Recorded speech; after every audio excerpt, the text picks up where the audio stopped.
You ever get that feeling that something's just off? Even when everything on the surface seems totally fine? Well, today we're diving into a text that takes that feeling and runs with it.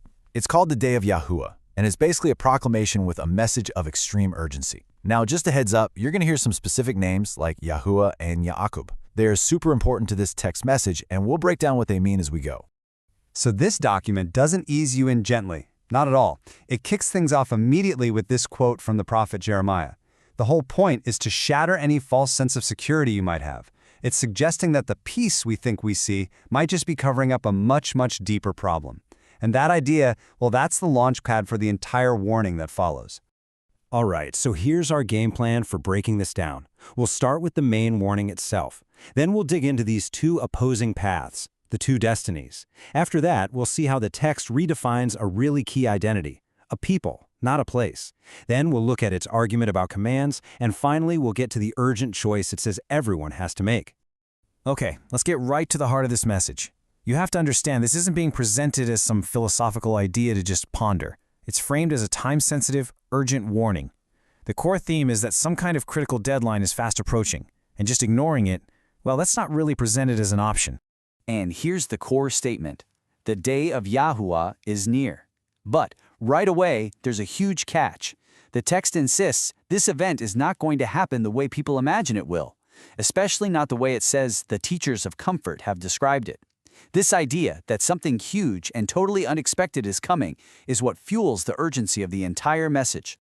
And just in case you're wondering what unexpected means, the text uses this quote from Isaiah to paint a pretty vivid picture. We're not talking about a celebration here. It's framed as destruction from the Almighty. I mean, that's a seriously stark and sobering image, and it's designed to cut right through any sense of complacency.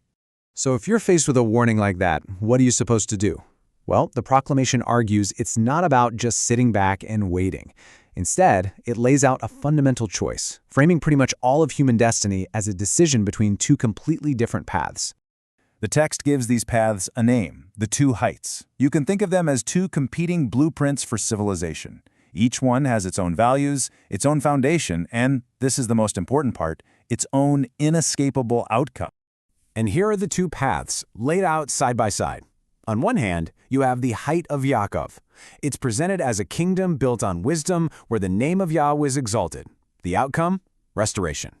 On the other hand, there's the height of Sodom. This one's defined by pride, having plenty to eat, and just, careless ease. The outcome for that one? Fire. The contrast couldn't be more dramatic.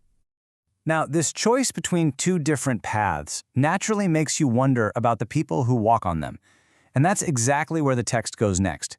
It shifts focus to argue that a key identity, one that's central to this whole framework, has been widely misunderstood.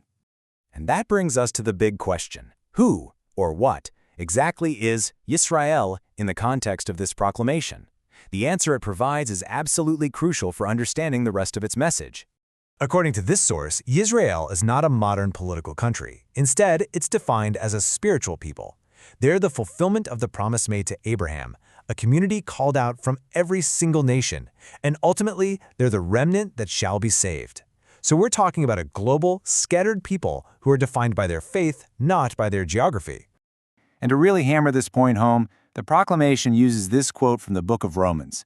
The argument here is that just being born into a certain family line doesn't automatically make you part of this spiritual identity. You have to really grasp this distinction to understand who this proclamation is even talking to. Okay, so if Yisrael is a spiritual people defined by their connection to Elohim, the logical next question is, how is that connection proven? The text answers this by setting up a huge conflict of authority, pitting divine commands directly against what it calls human teachings. The text puts forward a really clear way to measure authentic faith. Citing 1 John, it argues that the proof of knowing Elohim isn't just saying you do, it's the act of guarding or keeping his commands. It's all about action, not just belief. And this is where the proclamation really draws a line in the sand. It directly challenges who it calls the teachers of this age, accusing them of dismissing the Torah given through Moses as something that's no longer necessary. This sets up a major clash between two fundamentally different ideas of what obedience to Elohim actually looks like. And the stakes couldn't possibly be higher. Quoting from Proverbs, the text presents a severe consequence for ignoring the Torah.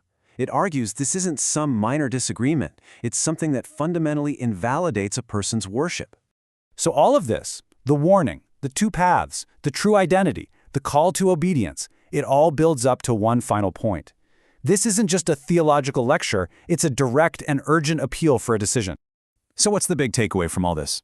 It really boils down to the timing. The call to action is for right now. The text really stresses that this isn't about waiting for some dramatic sign in the sky. It's about making a choice in this moment, before it's too late. And the text even lays out a clear three-step process for its audience. First, repent immediately. Second, begin a genuine search for Yahuah with everything you've got. And third, turn that search into a daily walk, a continuous, real relationship. And for anyone wondering if this path is even worth it, the proclamation offers this promise from Jeremiah. It's presented as a flat-out guarantee. A wholehearted search will not be for nothing. The act of truly seeking is met with a certainty of finding. And this is where the proclamation leaves us. It ends with this incredibly powerful question from the prophet Elijah.